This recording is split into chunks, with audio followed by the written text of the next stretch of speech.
பார்க்கிறோம். கேமரா சின்னத்தை காட்டுங்க. இதுதான் நம்முடைய சின்னம். இந்த சின்னத்தில் வாக்களித்து பெருவாரியான வித்தியாசத்தில் வெற்றி பெற செய்ய உங்கள் அனைவரும் நான் இருவரை ஊட்டி அன்போடு வேண்டுகிறேன். நமது சின்னம். அடுத்து அருகாமையில் இருக்கிற இந்த மாவட்டத்தின் மைனர் மாண்புமிகு எம்.ஆர்.கே. பன்னீர்செல்வம் அவர்களை எதிர்த்து போட்டியிடுகின்ற அருமை தம்பி பொறியாளர் கண்ணன் அவர்கள் கேமரா சின்னத்தில் போட்டியிடுகிறார். குறிஞ்சிப்பாடி தொகுதியில் அனைத்து மக்களின் ஆதரவை பெற்று வெற்றி பெற இருக்கிற கேமரா சின்னத்தில் உங்கள் உறவுகள் அனைவரையும் அழைத்து பேசி நேரடியாக சென்று நீங்கள் வாக்குகளை சேகரித்து அவரையும் பெருவாரியான வாக்குகள் வித்தியாசத்தில் வெற்றி பெற செய்ய வேண்டுமா என்று அனைவரையும் இருவரும் ஊட்டி வேண்டுகிறேன். குறிஞ்சிப்பாடியில் போட்டியிடுகிற நமது சின்னம், நமது சின்னம், நமது சின்னம், வெற்றியின் சின்னம். உட்காருங்க.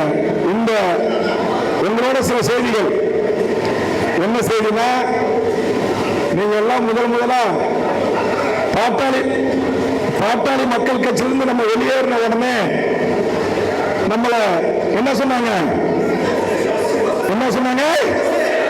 கொசு அது தட்டமா விழுந்துச்சுன்னு சொன்னாங்க. அந்த கொசு ஒன்றாய், நூறாய், ஆயிரமாய், லட்சமாய், கோடியாய், மில்லியனாய் இன்றைக்கு உலகம் முழுவதும் பறந்து நெறிந்து வளர்ந்து கொண்டிருக்கிறது. கொசுவை உலகத்தில் அழிக்க முடியுமா? உலகத்தில் அழிக்க முடியாத ஒன்று இருக்கு அப்படின்னா அது எது? கொசு. அந்த கொசுவை தட்டனே விழுந்துச்சுன்னாங்க. உலகத்தில் எந்த விஞ்ஞானம் வளர்ந்து எந்த மருந்து கண்டுபிடிச்சும் கூட அழிக்க முடியாத ஒரு ஜீவராசி இந்த உலகத்தில் இருக்கிறது என்று சொன்னால் அது அந்த ஜீவராசிகளில் கொசு என்று சொல்வார்கள். ஆனால் இன்றைக்கு தமிழக வாழ்வுரிமை கட்சி இன்னைக்கு தமிழ்நாடு முழுவதும் வளர்ந்து போட்டு முடிச்சிருங்க. இதெல்லாம் பேசி முடிச்ச பிறகு போகணும். என்ன நீங்க தலைவே செய்றீங்க எல்லாத்தையும் போட்டு முடிங்க. வேட்பாளருக்கு போட்டு முடிங்க. வேட்பாளருக்கு போடுங்க. எனக்கு போட கூடாது.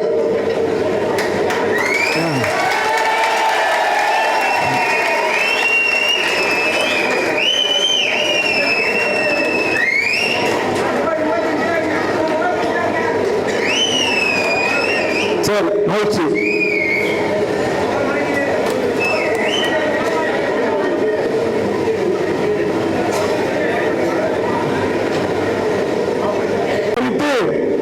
உங்கள் எல்லாருக்கும் மிக சிறப்பாக தெரியும். நாம் பண்ருட்டி தொகுதியில் தொடங்கி கடலூர் மாவட்டத்திற்கு விரிவடைந்து அருகாமை விழுப்புரத்திற்கு சென்று அரியலூர் பெரம்பலூருக்கு சென்று பல அடக்குமுறைகளையும் தடுப்புகளையும் தாண்டி கொலை முயற்சிகளை அடித்து நொறுக்கி அரியலூர் பெரம்பலூர் மாவட்டத்தில் வளர்ந்து இன்றைக்கு தமிழக வாழ்வுரிமை கட்சி கும்மிடிப்பூண்டிலிருந்து கன்னியாகுமரி வரையில் வேட்பாளரை நிறுத்தியிருக்கிறது. இது நமக்கு கிடைத்த முதல் வெற்றி. இரண்டாவது வெற்றி எல்லாம் சொன்னா வேல்முருகன் சின்னம் வாங்கிட முடியுமா? மொத்தமே 20 நாள் தான் இருக்கு. இனி இவருக்கு டெல்லிக்கு சென்று தேர்தல் ஆணையத்தை சந்தித்து தனியாக இவருக்கென்று ஒரு சின்னத்தை பெற்று எப்படி வாங்க முடியும், எப்படி தேர்தலை சந்திக்க முடியும் என்று சொன்னார்கள். மற்றவர்களால் முடியாததை முடித்து காட்டுவதும் தான் வேல்முருகன். அதனால சின்னம் வாங்கியாச்சு. இப்ப அடுத்து சொன்னா சரி, அது டாக்குமெண்ட்ஸ், பேப்பர், ரிஜிஸ்ட்ரேஷன் எல்லாம், இன்கம் டாக்ஸ், கணக்கு வழக்கு, வங்கி, தலைவர், பொதுச் செயலாளர், பொருளாளர், ஆபீஸ் பேரர் இதெல்லாம் பட்டியல் அடிச்சு கொடுத்தா சின்னம் கொடுத்துருவாங்க. சின்னம் கொடுத்துட்டீங்க, உங்களால உங்க கடலூர் மாவட்டத்தை தாண்டி வேட்பாளர் போடுவீங்களான்னு கேட்டாங்க. இன்னைக்கு சத்தியமா சொல்றேன், எனக்கு கொடுக்கறதுக்கு இடம் இல்லை. தேர்தல் ஆணையத்தால் பதிவு செய்யப்பட்டு சின்னங்கள் பெற்று தமிழ்நாட்டில் பல தேர்தல் களத்தை சந்தித்த கிட்டத்தட்ட நான் இங்க வர்ற வரைக்கும் 35 கட்சியோட ஒப்பந்தம் போட்டேன். அன்பு உறவுகளே, நான் பெருமை அடைகிறேன். எனக்கு இங்க பேசுற மனநிலையே இல்லை. நான் ஆனந்த கண்ணீர்ல இருக்கிறேன். நான் அதிமுகவுடைய தலைமை நிலையத்துக்கு சென்று ஒரு சீட்டுக்கு 2 சீட்டுக்கு ஒப்பந்தம் போடுவதற்கு காத்திருந்த வேல்முருகன் திமுக தலைமைக்கு சென்று ஒரு சீட்டுக்கு ஒப்பந்தம் போட்ட வேல்முருகன் இன்றைக்கு தமிழ்நாட்டில் பதிவு செய்யப்பட்ட சின்னம் பெற்ற இந்திய அளவில் இருக்கிற தேசிய கட்சிகளையும் சேர்த்து சுமார் 40 அரசியல் கட்சி தலைவர்களோடு நான் இருக்கின்ற உங்கள் உழைப்பில் தற்போது அல்லது வாடகை அடிப்படையில் இருக்கிற சென்னை திருவள்ளுவர் இல்லம் நம்முடைய தலைமை அலுவலகம் ஒரு அண்ணா திமுக அலுவலகத்தை விட தொழில்நுட்பத்தில் சிறந்த அலுவலகமாக திகழ்கிறது. அந்த அலுவலகத்தை நோக்கி எல்லா சாலைகளும் ரோமை நோக்கி என்று சொன்னார்கள். அதுபோல தமிழ்நாட்டில் இருக்கின்ற திமுக அண்ணா திமுகவால் ஏறெடுத்து பார்க்கப்படாமல் சின்ன கட்சிகள் தானே என்று ஒதுக்கியவர்கள், சின்ன கட்சிகள் தானே இவர்களையே நாம் அரவணைக்க வேண்டும் என்று உதாசீனப்படுத்தியவர்கள் மிகப்பெரிய கோபத்தோடு இந்த 2 கட்சிகளுக்கும் சரியான ஒரு பாடத்தை தீர்ப்பதற்கு ஒரு தன்மானம் உள்ள முருகன் உள்ள சுயமரியாதை உள்ள ஒரு தலைவர் நமக்கு கிடைத்து விட்டார் என்று என்னை இறுதிய கட்டிப்பிடித்துக் கொள்கிறார்கள். இதை விட வேற வேணும், என்ன வேணும்? பெருந்தலைவர் ராமசாமி பிராச்சருக்கு பிறகு நான் எப்பயும் சொல்லுவேன், என் பங்காளி இங்க வந்திருக்கிறாரு,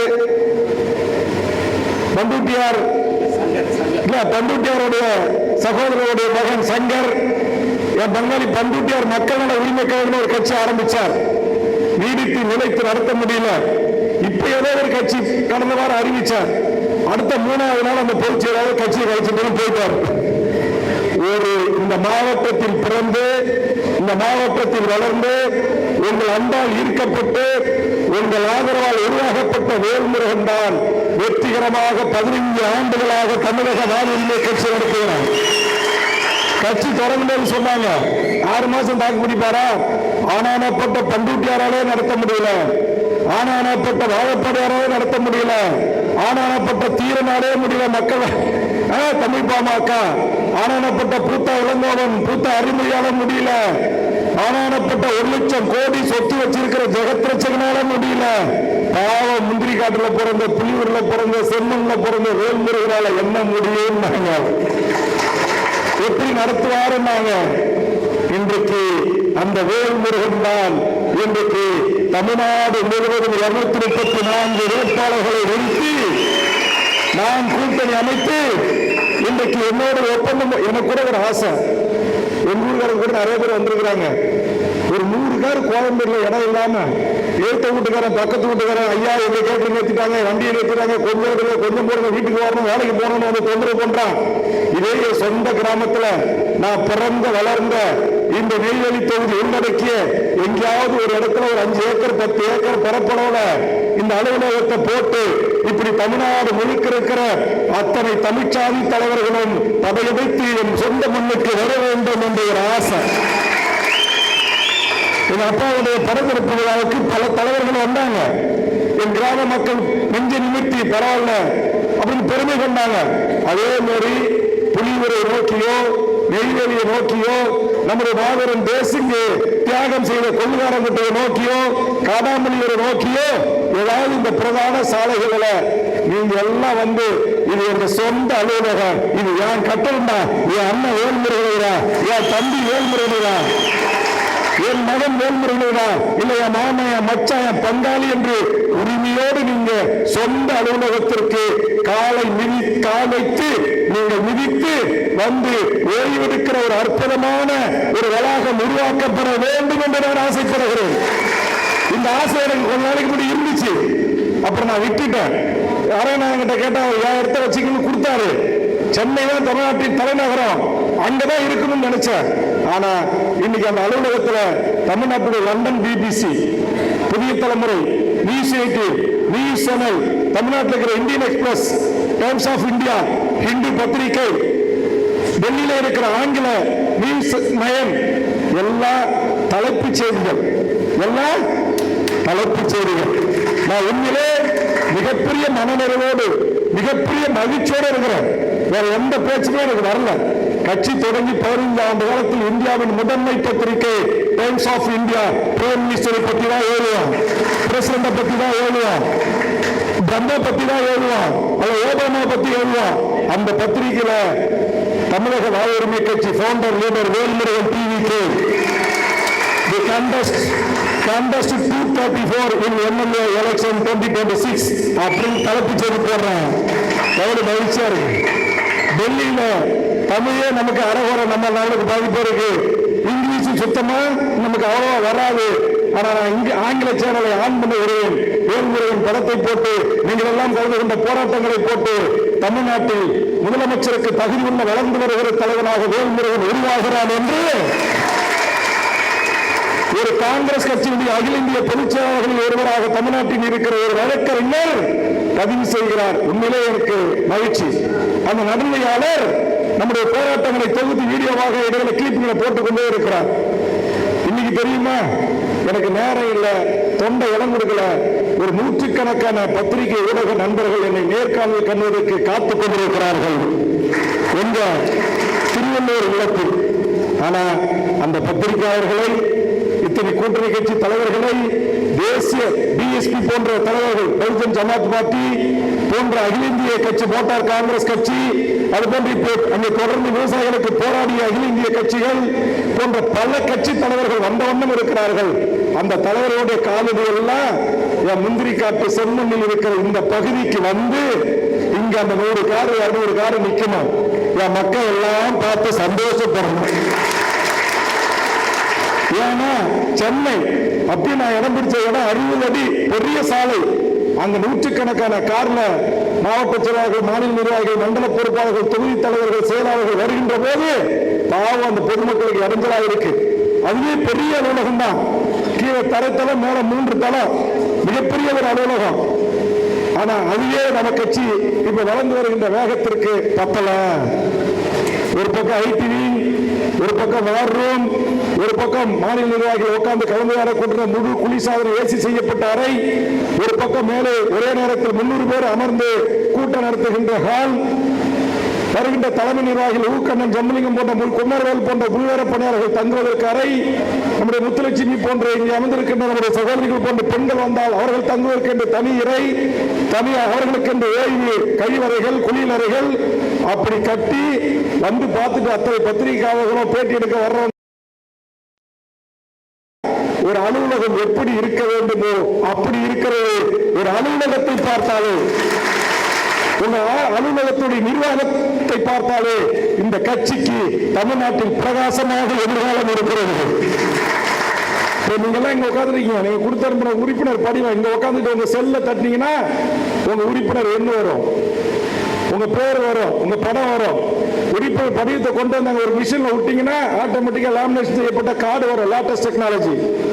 நான் மிக திட்டமிட்டு கணக்கச்சிதமாக என்னுடைய அடியை ஒவ்வொரு அடியாக எடுத்து வைக்கிறேன். இங்கே முதல் முறை மனவிட்டு சொல்கிறேன், தமிழக வாழ்வுரிமை கட்சி தமிழ்நாட்டின் ஆட்சி அதிகாரத்திற்கு வர வேண்டும் என்பதற்காக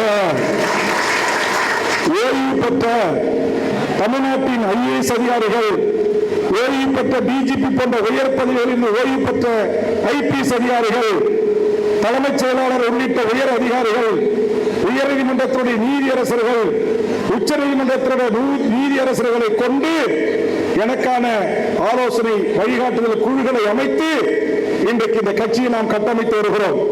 இன்னும் சொல்ல போனால் உங்களுக்கு ஒரு மகிழ்ச்சியான செய்தி, ஆனா அவர் விருப்பம் தெரிவித்திருக்கிறார், இன்னும் முடிவு செய்யப்படவில்லை. பண்ருட்டி தொகுதியில அண்ணன் வேல்முருகனாக நீங்க அவசரப்படாதீங்க. நீங்க விரும்பினீங்கன்னா உங்க தொண்டர்கள் உங்கள் கட்சியின் விருப்பத்திற்கு நீங்க நிக்கிற மாதிரி இருந்தா நில்லுங்க. அப்படி இல்லை என்றால் நீங்க என்ன முடிவெடுத்தாலும் அதை நடைமுறைப்படுத்த நாங்கள் தயாராக இருக்கிறோம் என்று பல மிக முக்கிய முகம் அறிந்த, முகம் தெரிந்த, என்னை விட மதிக்கத்தக்க மனிதர்கள் கூட தமிழக வாழ்வுரிமை கட்சிக்காக எதிர்காலத்தில் பணியாற்ற இருக்கிறார்கள் என்பதை மகிழ்ச்சியோடு சொல்கிறேன். நான் இன்னைக்கு இங்க சவால் விட்டு சொல்றேன், இன்னும் 5 ஆண்டுல ஏதோ நம்முடைய கட்சியுடைய பெயரை தன்னகத்தை கொண்டு ஒருத்தர் டிவிக்கேன்னு சொல்றாங்கல்ல, அந்த டிவிக்கே பேசு பொருளாக மாறாது. உங்கள் அனைவருடைய உழைப்பில் உருவான இந்த டிவிக்கே தமிழக வாழ்வுரிமை கட்சி தான் தமிழ்நாட்டின் பேசு பொருளாக, தமிழ்நாட்டின் விவாத பொருளாக, தமிழ்நாட்டின் அரசியலை தீர்மானிக்கிற சக்தியாக மாறப்போகிறது. இதை எந்த கொம்பனாலும் இனி அசைத்து பார்க்க முடியாது. நமக்கு சின்னம் கிடைச்ச நாள் இருக்குல்ல, நமக்கு சின்னம் கிடைச்ச நாள் என்ன நாள்? பங்குனி உத்தரம். மருத்துவர் ராமதாஸ் நம்மை அடிப்படை உறுப்பினர் நீக்கிய நாள் என்ன நாள்? சூரசம்ஹாரமா இல்லையா? கணக்கு போட்டுங்க. என் தமிழ் கடவுள், என் முப்பாட்டன் முருகன் மீது நம்பிக்கை வைத்திருக்கிற என் உறவுகளே, தமிழ் கடவுள் இயற்கையை வணங்குகின்ற என் முப்பாட்டன் முருகன் இந்த வேல் முருகனுக்கு துணி நீக்கிறார். நான் இருக்க பயந்தேன். என் தமிழ் கடவுள், என் இயற்கை அன்னை என்னை ஆசீர்வதிக்கிறார். என் தமிழ் ஈர விடுதலைக்காக தியாகம் செய்த 50,000 போராளிகள், மா வீரர்கள் ஆத்மா என்னை வலியுறுத்துகிறது. என்னை காவல்துறை கைது செய்யப்பட்ட போது என் தேக்குமர உடல்களை தீக்கரையாக்கி செத்து நீந்தானே என்னுடைய உறவு ஜெயசிங், அவருடைய ஆத்மா என்னை வழிநடத்துகிறது. அப்பாவி தமிழர்களை சுட்டு படுகொலை செய்தானே ஆந்திர காவல்துறை, அங்கே என் கொடியை தூக்கி பிடித்தானே மாவீரன் சிதம்பரம் வினோத், அவருடைய தியாகம் என்னை வழிநடத்துகிறது. என்னை பார்க்காமல் பேசாமல் மாற்று சிறுபான்மை முஸ்லிம் சமூகத்தில் பிறந்து ஐயோ அண்ணனை போன்ற ஒரு போராளியை கைது செய்து அழைத்து செல்கிறார்கள் என்று தீக்குளித்து செத்தானே அஸ்கர் அலி, அவருடைய தியாகம் என்னை வழிநடத்துகிறது. ஆதலால் இனி ஒரு சீட்டு, அரை சீட்டு, 2 சீட்டு, 3 சீட்டு, 4 சீட்டு எவனிடத்திலும் போய் நாம் கேட்க போவது இல்லை. இனி வாங்க, எங்க தைலாபுரம் தோட்டத்துக்கு வந்தீங்கன்னா ஒரு காலத்துல அதே மாதிரி எங்கள் புலியூர் முந்திரி காப்பு தோட்டம் உங்களுக்கு காத்திருக்கிறது. எங்கள் ஐயர் திருவள்ளுவர் இல்லம் எங்கள் கதவுகள் திறந்திருக்கு. வாங்க உட்காரு, பேசும். இனி சீட்டுக்கு மட்டும் கூட்டணி கிடையாது. எந்த 10 அம்ச கோரிக்கைகளை முன்வைத்து இந்த கோரிக்கைகள் ஒரு 5வது நிறைவேற்றி தாருங்கள் என்று சொல்லிய போது இது எல்லாம் நாங்கள் நிறைவேற்ற முடியாது என்று ஏளனம் செய்தார்களோ, எகத்தாளம் செய்தார்களோ, என்னை இழிவு செய்தார்களோ, அவர்களுக்கு சரியான பாடம் புகுட்டுகிற ஒரு அரசியல் கட்சியாக 2031 இந்த நாட்டுடைய அரியணையில் இருக்கக்கூடிய,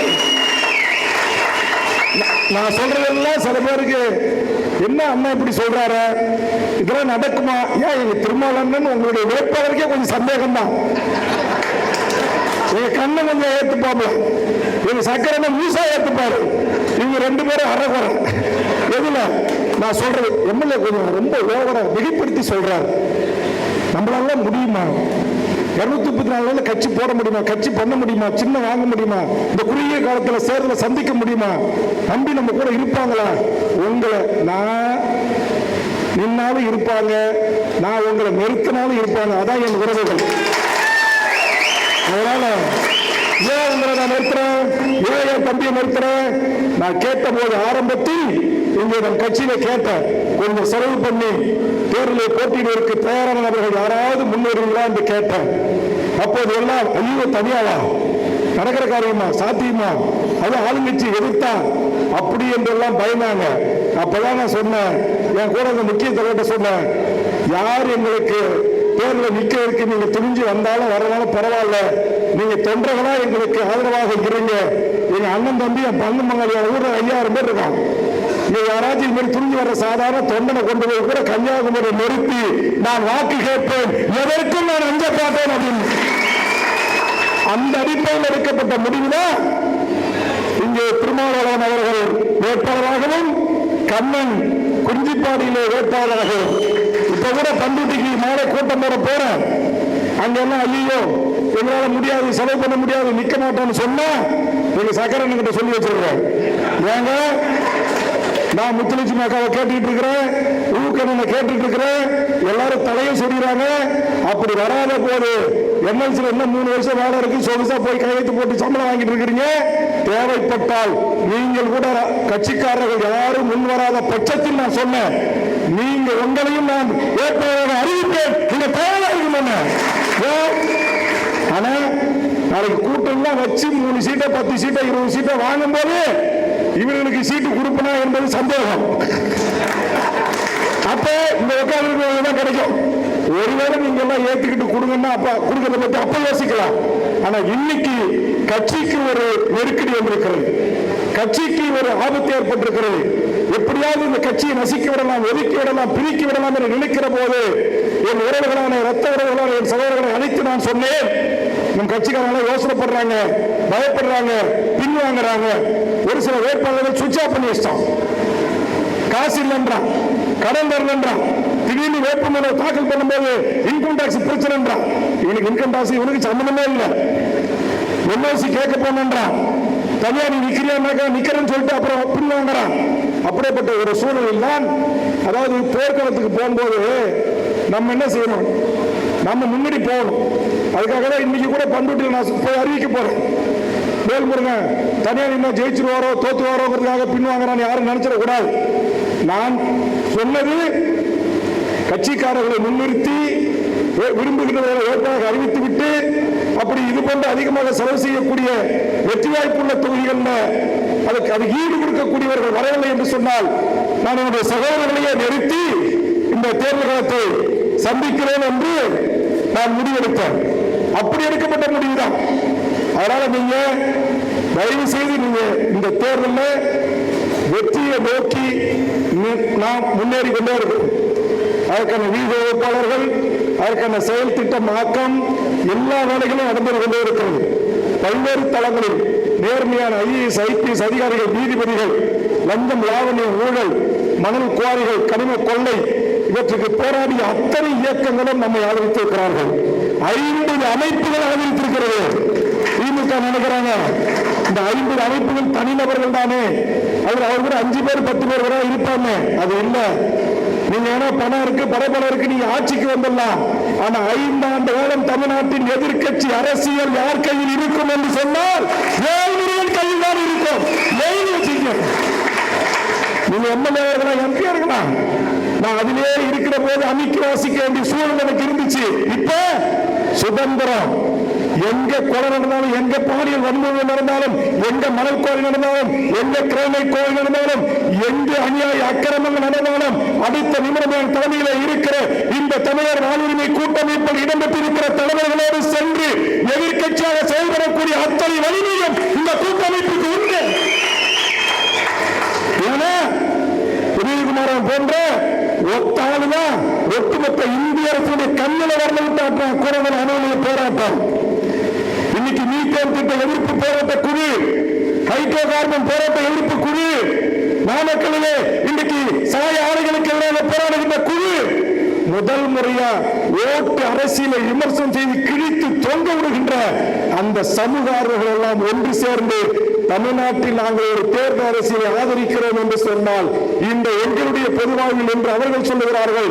இயக்கம் கட்டிய பிறகு, அமைப்பு கட்டிய பிறகு முதல் ஒரு அரசியல் கட்சியின் தலைமைக்கு பின்னால் நாங்கள் அணிவகுத்து வருகிறோம் என்று சொன்னால் நெஞ்சுரம் கொண்ட, தன்மானம் உள்ள, சுயமரியாதை உள்ள, முதுகெலும்பு உள்ள முத்தமிழன் ஏழ்முறையின் என்று அவர்கள் பேசுகிறார்கள்.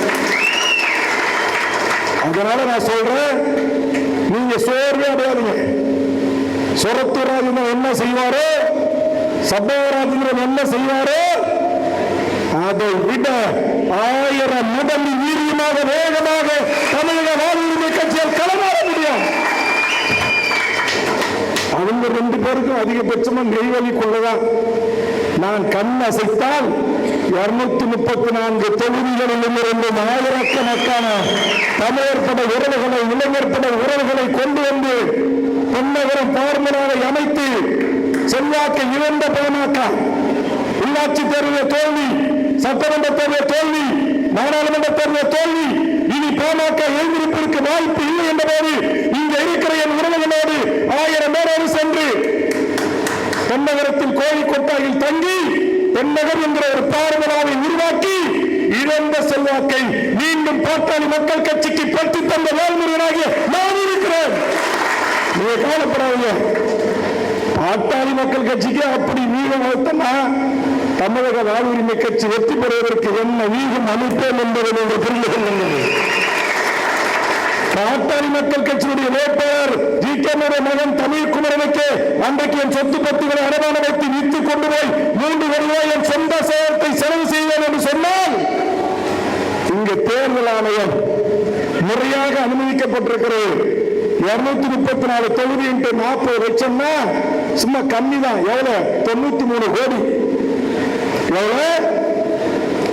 இந்திய தேர்தல் ஆணையம் நம்முடைய ஒவ்வொரு வேட்பாளருக்கும் 40 லட்சம் ரூபாயை செலவு செய்ய அனுமதித்திருக்கிறது.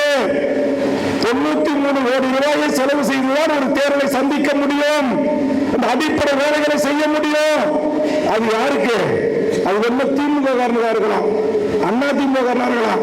ஆனா இங்க உட்கார்ந்து இருக்கிற என் கட்சி உறவுகளுக்கு 40 லட்சம் ரூபாய் இல்ல, வெறும் 4 லட்சம் ரூபாய் செலவு செய்தால் போதும், உயிரை குடித்து வேலை செய்வார்கள். அதான் தமிழக வாழ்வுரிமை கட்சி தொண்டர்களுக்கும் திமுக அண்ணா திமுக தொண்டர்களுக்கும் என்கிட்ட எல்லாம் கேட்கிறோம். 234 தொகுதிக்கும் தேர்தல் ஆணையம் அனுமதித்த தொகை இவ்வளவு தொகையாச்சு. 93 கோடி ரூபாய் உங்களால் திரட்ட முடியுமா? 93 கோடி இல்லைங்க, 243 தொகுதிக்கு 34 தொகுதிக்கும் வெறும் 1 லட்சம் ரூபாய். இங்க வந்திருக்கிற என் உறவுகிட்ட நான் நிதியை பெற்று இல்லை எங்க சிவகுமார் மாதிரி கொஞ்சம் பணக்காரர்கிட்ட நிதியை வாங்கி இப்பயே எங்க ரவி அக்கௌண்ட் நம்பரை கொடுங்கன்னா இன்னைக்கே 10 லட்சம் அனுப்புறாங்க. ஏற்கனவே 5 லட்சம் அக்கௌண்ட்டுக்கு அனுப்பிச்சுட்டாப்புல. அதனால இங்க இன்னைக்கு முதல் முறையா உங்ககிட்ட சொல்றேன், பண்ருட்டி தொகுதி நிற்கும் போதும் சரி, நெய்வேலி தொகுதி நிற்கும் போதும் சரி, உங்ககிட்ட யாருக்கிட்ட எனக்கு நிதி கொடுங்கன்னு கேட்கல.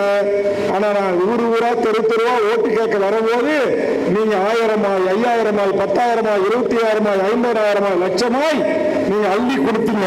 அது எல்லாம் நம்ம ஊர்ல காது குத்தி கல்யாணத்துக்கு நோட்டு போட்டு எழுதுவாங்கல்ல, அந்த மாதிரி நான் எழுதி வச்சிருக்கிறேன். அந்த மாதிரி எழுதி வச்சுதான் நான் திரும்பவும் நீங்க என்ன கூப்பிடும் போது கல்யாணத்துக்கு காது குத்திக்கு 1000 2000 5000 நான் அந்த மொழி வச்சு சமன் செஞ்சுட்டேன். நான் எதுவும் கல்யாணம் இன்னைக்கு கல்யாணம் காரியம் காது குத்தி மஞ்சள் நட்டுறா நான் எதுவும் செய்ய போறது இல்லை. ஆனால் நீங்க யாரும் எனக்கு மொழி வைக்க வேண்டிய போறது இல்லை. ஆனா உங்களை போன்று சாதாரண எளிய குடும்பத்தில் பிறந்து வளர்ந்து அரசியல் ஆர்வத்தின் காரணமாக 15 ஆண்டு காலம் என்னோடு பயணிக்கின்ற எளிய உறவுகளை கூட்டணி கட்சி உறவுகளோடு சேர்த்து 234 தொகுதிகளிலும் வேட்பாளராக நிறுத்துகிறேன். அவர்களுக்கான துண்டறிக்கை, அவர்களுக்கான சுவரொட்டி, அவர்களுக்கான ஒளிபரப்பி, அவர்களுக்கான வாகன வசதிகளை செய்வதற்கு பணம் தேவைப்படுகிறது. அந்த பணத்தை தமிழ்நாட்டில் எங்கேயும் போய் நான் கேட்க விரும்பல, எந்த பணக்கார முதலாளிகிட்ட கேட்க விரும்பல, எந்த கார்பரேட் நிறுவனத்துக்கிட்ட கேட்க விரும்பல. நாளைக்கு அவன் கொடுத்துட்டானா யாரு கொடுத்தா எப்ப கொடுத்தா திருப்பி செய்யாம விட்டுருவான், அவன் உடனே பேஸ்புக்ல ஒரு பதிவு போட்டுருவான். அதனால மேடையில் வீட்டில் இருக்கிற கட்சி நிர்வாகிகள் கிட்ட, இங்க வீட்டில் இருக்கிற நிர்வாகிகள் கிட்ட அதிகாரப்பூர்வமாக அறிவிக்கிறேன், நீங்கள் கட்சிக்கு உங்களால் முடிந்த நிதியை வங்கி கணக்கில் என்னுடைய வெளியாளர் செந்தில் மூலமா வாட்ஸ்அப் குரூப்பில் அனுப்புற முதல் முறையா வங்கி கணக்கு, அதுல உங்களால முடிஞ்சது அது 500 1000 2000 5000 10,000 யார் கொடுக்கறீங்கன்றது எனக்கு தெரிஞ்சிடும். அப்ப ஸ்டேட்மெண்ட் எடுத்து நாளை திருமாவளவன் கொஞ்சம் பிசினஸ் எல்லாம் பண்றாரு தானே, ஸ்கூல் வச்சு நடத்துறாரு, அப்புறம் வேற என்ன ஒரு பிஎட் காலேஜ் வச்சு நடத்துறாரு. அப்படி நேர்மையான முறையில் சம்பாதிக்கிற பணத்தை அதே அக்கௌண்ட்ல இருந்து உங்களுக்கு திருப்பி செலுத்துகிற ஒரே ஒரு உறுதிமொழியை மட்டும் நான் ஏற்றுக்கொள்ளுகிறேன். அதனால் வந்திருக்கிறீங்க எல்லாருக்கும் ஆளுக்கு 2 ஏக்கர் 5 ஏக்கர் 10 ஏக்கர் இருக்கும். நீங்க கீழே கொள்ள எங்க நம்ம எங்க என்ன சொல்றோம், இவருனால எங்க பக்கத்துல இருக்கு, சும்மா கொஞ்சோண்டு தான் இருக்கு, அதுவே இன்னைக்கு ஒரு 5-10 கோடி போகும் மெயின் ரோட்ல. அந்த மாதிரி நம்ம ஆளுங்க இன்னைக்கு எல்லாம் நீங்க வச்சிருந்த காடு காய்கறி எல்லாம் இன்னைக்கு நல்ல ரேட் ஆகி போச்சு. ஏன்னா முதல்ல குளமாரி டு கொள்ளையாரங்கிட்ட ரோடு நான் தான் போட்டேன், இந்தியன் கல்லூரி நான் தான் கொண்டு வந்தேன், இப்ப கலை அறிவியல் கல்லூரி கொண்டு வந்திருக்கேன், முந்திரி தொழிற்சாலை கொண்டு வந்திருக்கிறேன், மேல்நிலைப்பள்ளி உயர்நிலைப்பள்ளி கொண்டு வந்திருக்கிறேன். எல்லா ஊர்களுக்கும் டேங்க் வசதி வாய்ப்பு சாலைகள் போட்டு கொடுத்த போற உடனே 1 லட்சம் ரூபாய் இருந்த ஏக்கரு 1 கோடியா மாறிச்சு. 1 கோடியா இருந்த ஏக்கரு இன்னைக்கு கொள்ளையாரங்கோட்டில இருந்து நெய்வேலி ஆட்சி கேட்டுக்குள்ள 10 கோடி சொல்றானா இல்லையா? 10 கோடி கிடைக்கல. அதனால நீங்க எல்லாம் இப்ப வசதியா தான் இருக்கிறீங்க. எங்க அருள் பாக்குறான், ஐயோ போற போக்க பார்த்தா மாமா ஏதோ நமக்கு பெருசா போட்டு வருது அப்படின்னு விடவே மாட்டேன். சும்மா அம்மா வந்து ஒரு பட்டாங்கட்டி போறது ஒரு 50 ரூபா 500 ரூபாய் ஒரு வேட்டி சேர குழந்தை கூட்டு போறது இல்ல. இது தேர்தல். சும்மா சொல்லக்கூடாது. உங்க அப்பா நான் நிற்கும் போது 5 லட்சம் 2 லட்சம் தேர்தல் நிதி கொடுத்திருக்கிறாரு. இது 5 லட்சம் 5 லட்சம் இப்ப பத்தாது. இப்ப 5 கோடி 10 கோடி வேணும். ஏன்னா தேர்தல் ஆணையம் ரைட் ராயலாவே 234 தொகுதிக்கு வேல்முருகன் நிறுவன தலைவராக கொண்ட இந்த கட்சி 93 கோடி ரூபாயை செலவு செய்யலாம் அப்படின்னு எனக்கு உத்தரவு தந்திருக்கிறது. நான் என்ன 93 கோடிக்கு மாமா மச்சான் பங்கும் பங்காளி உறவுகள் எல்லாம் வந்துருக்கிறீங்க. ஆனா நீங்க எல்லாம் பார்த்து நான் யாருக்கிட்ட இலவசமா கேட்கல, நன்கொடையா கொடுக்க விரும்புறவங்க கொடுங்க, இல்லை என்று சொன்னால் வங்கிகளிலே செலுத்துங்கள். கண்டிப்பாக. அடுத்து இன்னொரு வேட்பாளர், குறிஞ்சிப்பாடு வேட்பாளர், அவரு பிசினஸ் வச்சிருக்கிறார். நேர்மையான முறையில கம்பெனி நடத்தி குறிஞ்சிப்பாடுல, பண்டூட்டில, கடலூர்ல அதுல ஒரு வண்டிக்கு 1000 ரூபாய் 2000 ரூபாய் கிடைச்சுன்னா அதை சேர்த்து வச்சிருக்கிறாரு. அதனால அவர் வச்சிருக்கிற சொத்தையும் முறையா எம்எல்ஏ எலெக்ஷன் வந்தா ஒரு 5 கோடி 10 கோடி கடன்காரர் ஆக வேண்டியதானே. அவனால தப்பு இல்ல. என்ன இப்ப யாருக்கு செலவு பண்றோம்? நம்ம கட்சி தொண்டனுக்கு ஒரு நல்ல சோறு வாங்கி கொடுக்குறோம், ஒரு கார் வச்சு கொடுக்குறோம், வேற என்ன பண்ண போறோம்? அதான் நமக்கு செலவு. அதனால அவர்கிட்ட நான் சொல்லிட்டேன், கண்ணா நீ இந்த பிசினஸ்ல பண்ற மாதிரி கஞ்சித்தனம் பண்ணக்கூடாது, தாராளமா செலவு பண்ணுங்க. திருமணம் இருந்து அள்ளி விட்டுருவாரு, இல்லைன்னா வீட்டுல போய் முறைக்கு படுத்துருவாரு. கண்ணா அப்படி இல்லை, இருக்கும் ஆனா இருக்குன்னு சொல்ல மாட்டாரு. ஆனா இப்ப அப்படி கொஞ்சம் ரொம்ப ஸ்ட்ரிக்டா இருக்கிறேன், ஒன்னே வேட்பாளர் ஆக்குறேன், போய் செலவு பண்ண அப்படின்னு அவர் அனுப்பிச்சிருக்கிறேன். நானும் புரிஞ்சு பாருங்களா, எல்லாரையும் கூப்பிட்டு கேட்டேன், யாராச்சும் நிக்கிறீங்களா? ஏற்றுமதி நிற்க எம்ஆர்கே ஆச்சுன்னு. ஐயோ எம்ஆர்கேவா, ஓட்டுக்கு 5000 கொடுப்பாரு, நம்ம எங்க போறது, 2000 கொடுப்பாரு அப்படின்னு எல்லாம் பின்வாங்கினாங்க. அப்போது இவர்கள் இருவரையும் நான் தான் தீர்த்து அதை என்று பதிவு செய்து அவர்கள் விரும்பி கேட்கவில்லை. கட்சியினுடைய 2ஆம் கட்ட தலைவர்கள் யாரும் தயாராகாத போது என் சகோதரர்களை, நீங்கள் இப்போது கட்சிக்கு ஒரு ஆபத்து வந்திருக்கிறது. நீங்க வாங்கக்கூடிய ஓட்டு நம்முடைய கட்சியினுடைய கணக்கில் ஏறும். இத்தனை சதவீதத்தை நாம் தொட்டுவிட்டோம் என்று சொன்னால், இத்தனை லட்சம் வாக்குகளை நாம் பெற்றுவிட்டோம் என்று சொன்னால், இன்னைக்கு வெறும் 0.49% வாக்கு, 1/2% வாக்கை அதிகாரப்பூர்வமாக பெற்றிருக்கிற தேமுதிக என்கிற கட்சிக்கு 10 எம்எல்ஏ இடமும் ஒரு ராஜ்யசபாவையும் ரைட் ராயலா அந்த கட்சி தலைமை திமுகவிடம் உரிமை கோரி பெறுகிறது என்று சொன்னால், நாம் ஒரு குறிப்பிட்ட வாக்குகளை பெற்றால் ஆக நம்முடைய கட்சியிலே 10 பேர் எம்எல்ஏ வருவார்கள்.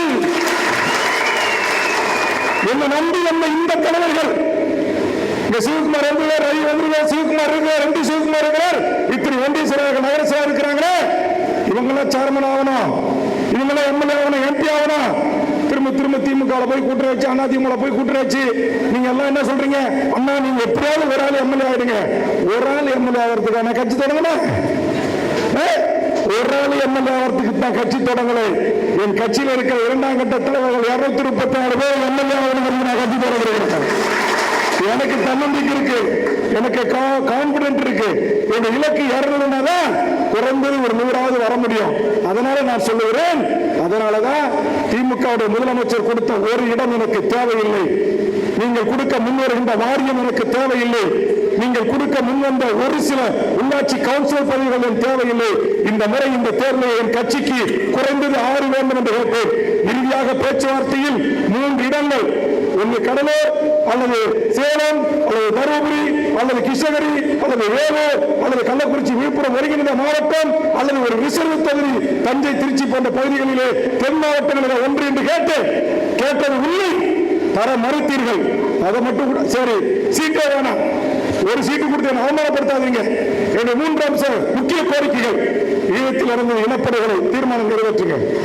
ஒரு பொது வாக்கெடுப்பின் ஊடாக என் ஈழ உறவுகளுக்கு உலக அரங்கில் தமிழுக்கு என்ற ஒரு நாடு உருவாக்குவதற்கு ஒன்றிய அரசை வலியுறுத்துங்கள் சொன்னேன். நடக்கல. இங்கே சிறைப்படுத்தப்பட்டு சிறையில் அடைத்து கிடக்கின்ற வெறும் பாஸ்போர்ட் ஆக்கிக்கலையும் என்ற அடிப்படையில் சிறையில் வாடுகிற ஈழ உறவுகளை விடுதலை செய்யுங்கள் என்று சொன்னேன். செய்யல.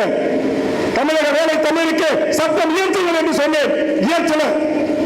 சாதிவாரி கணக்கெடுப்பை நடத்துங்கள் என்று சொன்னேன். நடத்தல. உச்சநீதிமன்றம் சொன்ன டேட்டாஸ் புள்ளி விவரங்களை கலெக்ட் செய்து வன்னியர்களுக்கு வழங்கப்பட்ட 10.5% இடஒதுக்கீட்டை நடைமுறைப்படுத்துங்கள் என்று சொன்னேன். எதையும் செய்யாத போது, இதை எதையும் செய்ய முடியாது என்று சொன்ன போதுதான் சுயமரியாதையோடு தன்மானத்தோடு இதோ வேல்முருகனாகிய நான் என் தமிழ்நாட்டு வாக்காளர் பெருமக்களிடம் நீதி கேட்டு நெடுமையத்தை தொழுகிறேன் என்று அறிவித்துவிட்டு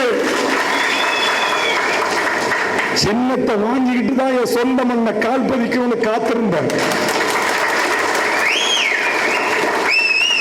கரெக்டா நம்ம வேலுடி அம்பட்டு முருகப்பெருமானும் பழனி முருகனும் திருத்தணி முருகனும் திருச்செந்தூர் முருகனும் கனவுல வந்து சொன்னாங்க, கலங்காதே கலங்காதே நான் இருக்கிறேன் என்று சொன்னது கனவுல என்று சொன்னது போல் என் முருகப்பெருமான் சொன்னான். நான் வந்து மற்ற சாமியில இந்த அகல் குத்திக்கிறது, மித்தி மிதிக்கிறது, இந்த இங்க குத்திக்கிறது அங்க குத்திக்கிறது இதெல்லாம் எனக்கு பிடிக்காது. தமிழ் கடவுள் என்றால் அவன் நம்முடைய சித்தம் முன்னோர். அதனால எனக்கு முருகன் மீது மாறாத பற்று உண்டு.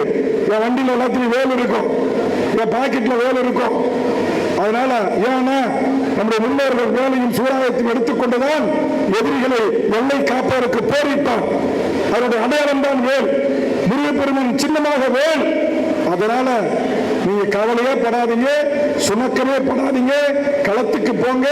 ஒரு வாரம் எப்படி முருகன் மயில ஏறிக்கிட்டு வாகனத்தில் அப்படியே உலகத்தை சுத்தி வந்தானோ அதே மாதிரி டெம்போ டிராவலர் இருக்கிறது. ஏற்கனவே எல்லாம் தயாரிப்பா வச்சிருக்கிறேன். ஒரே ஒரு வாரம் மட்டும் தமிழ்நாடு முழுக்க நம்முடைய கட்சிக்காக உழைக்கின்ற முகங்களை சென்று பார்த்து ஆறுதல் சொல்லிவிட்டு நான் இருக்கிறேன், கலங்காதங்கள் தேர்தல் பணி ஆற்றுங்கள் என்று செயல்வீர்கள் கூட்டத்தில் உரையாற்றி விட்டு வர எங்க வர வர நெய்வேலிக்கு வர, குறிஞ்சிப்பாடிக்கு வர, விருத்தாசலத்துக்கு வர, சிதம்பரத்துக்கு வர, கடலூருக்கு வர, புவனகிரிக்கு வர, காட்டுமன்னார்குடிக்கு வர, திட்டக்குடிக்கு வர, பண்ருட்டிக்கும் வர வர வர பார்த்துடலாம். எந்த ஆதரவும் இல்லாத போது, எந்த நட்பு வட்டாரங்களும் எனக்கு கை கொடுக்க முன் வராத போது துணிந்து கட்சி தொடங்கிய வேல்முருகன் இன்றைக்கு ஆயிரம் உறவுகளை சம்பாதித்திருக்கிறேன். உலகம் முழுவதும், உலகத்தின் பல நாடுகளில் இருந்து என் தமிழர்கள் விமான டிக்கெட் போட்டு நாங்க வரமா உங்களுக்கு ஓட்டு கேட்க அப்படின்னாங்க. அவன் அந்த அளவுக்கு உணர்ச்சியா இருக்கிறான். ஆனா டிக்கெட்டு காசை கொஞ்சம் தேர்தல் செலவு கொடுறான்னு கேட்கலாமா வேணாமான்னு தயங்கி இருக்கிறேன். ஏன்னா நான் இதுவரையிலும் எந்த ஈழத்தமிழர்களிடமும் எந்த வெளிநாட்டு தமிழர்களிடத்திலும் என் பொதுவாழ்வில் ஒரே ஒரு ரூபாய் கூட கொடுங்கள் என்று கேட்டு வாங்கியதில்லை. ஆனா இன்னைக்கு அவர்கள் தருவதற்கு தானாக முன்வந்து கொண்டிருக்கிறார்கள். எனக்கு வேண்டாங்க, அவங்க வெளிநாட்டிலிருந்து காசு வந்துச்சு, நாளைக்கு ஏதாச்சும் இட்டு கட்டி எழுதுவானுங்க, உடனே பேஸ்புக்ல ஒரு பதிவு போடுவானுங்க, அதனால எனக்கு வேண்டாம்னு நான் சொல்லியிருக்கிறேன். ஆக என் உறவுகளுடைய பங்களிப்போடு தமிழ்நாடு முழுவதும் இருக்கிற தமிழக வாழ்வுரிமை கட்சியுடைய தொண்டர்களுடைய அந்த உதவியோடு இந்த தேர்தலை நாம் சந்திக்கிறோம். நெய்வேலி தொகுதியில் மகத்தான வெற்றியை நாம் பெறப்போகிறோம். குறிஞ்சிப்பாடி தொகுதியை பெறப்போகிறோம். பண்ருட்டி தொகுதியை பெறப்போகிறோம். விருத்தாச்சலம் தொகுதியை பெறப்போகிறோம். அதே மாதிரி புவனகிரியில் மருத்துவர் MBBS படிச்சு அங்க சேவை செய்கிற சேவை மருத்துவமனையோட முத்தமையை நியமிச்சிருக்கிறோம். அதே மாதிரி சிதம்பரத்தில் நியமித்திருக்கிறோம். எல்லாருக்கும் வேட்பாளர்கள் அறிமுக கூட்டம் நடைபெற இருக்கிறது. சிதம்பரத்தில் சுரேந்தர், எல்லாம் வழக்கறிஞர் லெனின், எல்லாமே நம்ம கிட்ட சோரம் போகாத அற்புதமான இளைஞர்கள். பொறியியல் BE படித்தவர் நம்முடைய அறிவர்கள், அமைதியானவர், நல்ல வரவேற்பு இருக்கிற தகுதி வருகிறது. என்னத்தை நம்ம அள்ளிட்டு போறோம், என்னத்தை எடுத்துட்டு போறோம். என்னமோ கிராமத்தை ஒரு பழமொழி சொல்லுவான், மயிலை கட்டி மலை இருப்ப வந்த மலை போன மயில் காலையில பெறுவார். என்ன காசு பெற செலவு என்ன? நாம் திடகத்திரமா இருக்கிறோம், உறுதியாக இருக்கிறோம்.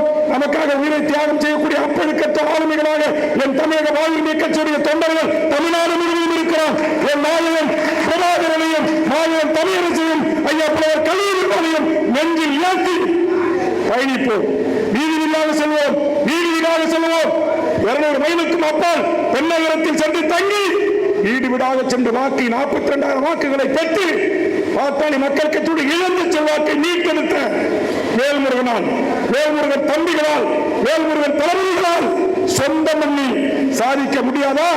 சொல்லுங்க, சாதிக்க முடியுமா?